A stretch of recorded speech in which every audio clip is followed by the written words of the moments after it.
Hello again and welcome back to yet again another Excel video on this Excel tutorial series which we are doing. Today I'm going to be showing you on how to use another function in Excel which is called SUMIFS, if that's how I'm pronouncing it. Right. So bear in mind I'm German, so I do apologize for the German accent here and there. Now, SUMIFS allows you to sum values in a range that meet multiple criteria.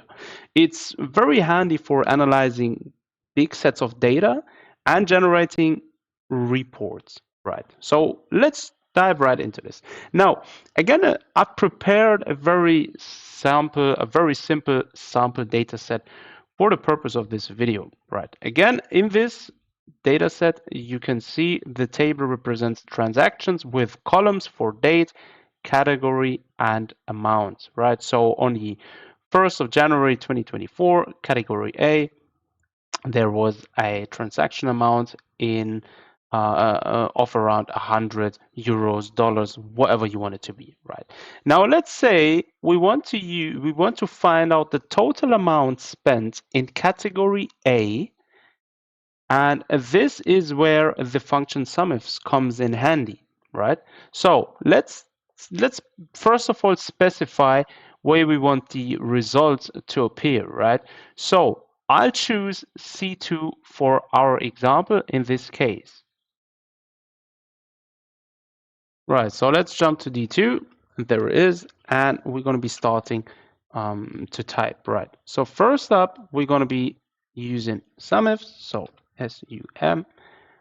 There it is, SUMIFS. And next up, we're going to be specifying the sum range, right? The range of values we want to sum, which is the amount of the column, right? And we said we want to find out the transactions. So we're going to be using the column C. So again, we're going to be specifying the correct columns. It's C2 until C7, right?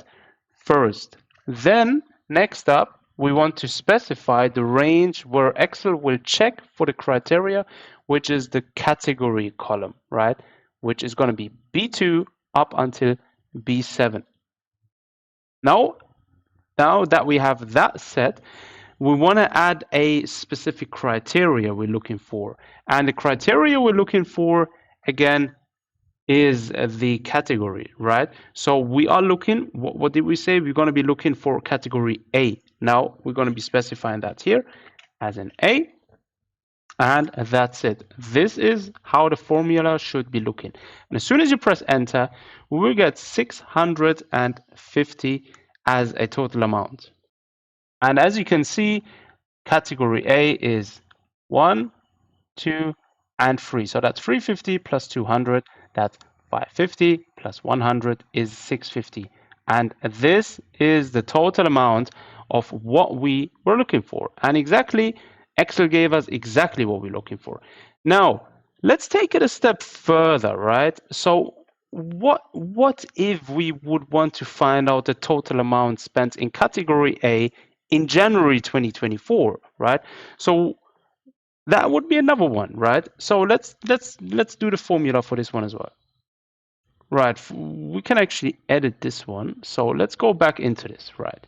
So this time we're going to be taking the bracket away here, add another semicolon. Now we want to add another criteria range. Now the range this time should be A2 until A7 because we want to get the dates in there. So A2 up until A7. This is the next one we're going to be looking for. Boom. Now, next up, we want to set another criteria for the start date, right?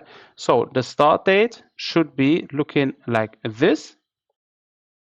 So if you're trying to replicate this after me, you start with this, and then the larger as, then the date, that's 2024.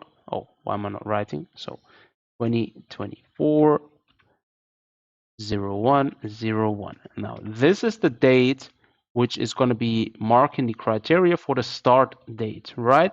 Then we want to add another criteria range. First of all, the next criteria range again is also A2 to A7. This marks the step for setting the criteria for the end date. We have the start date already. We will set the criteria for the end date, right?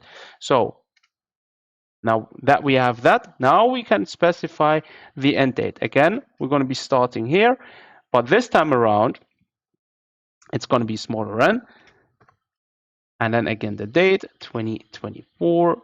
We're going to be choosing at the end of January, again, 31st. And that's that. And this is how the formula should be looking by now.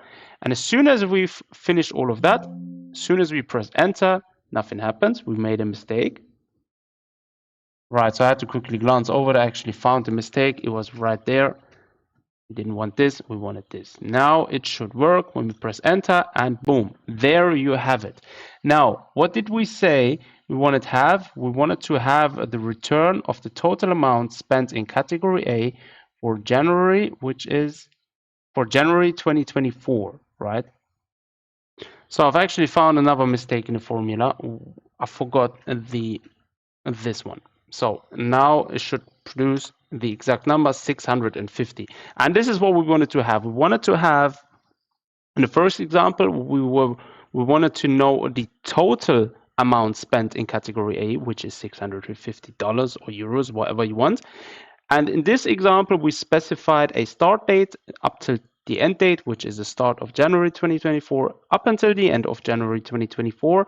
And we wanted to know how much has been spent in this specific time period within category A, right? And it's going to be obviously the same exact amount, $650, euros, whatever.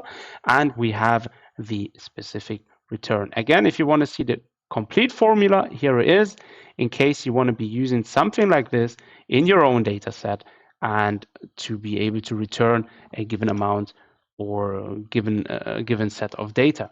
And just like that, we've finished up another quick beginner's tutorial of Excel. SUMIFS is very versatile and very useful function of Excel. And with the help of SUMIFS, you can actually analyze your data based on multiple criteria. If you found this video generally helpful, don't forget to give it a thumbs up and subscribe to our channel for more Excel tips and tricks and general future coming tech videos. If you have also any questions or suggestions for future tutorials, leave them in the comment section down below. As always, thanks for watching, take care of yourselves, and I'll see you guys next time.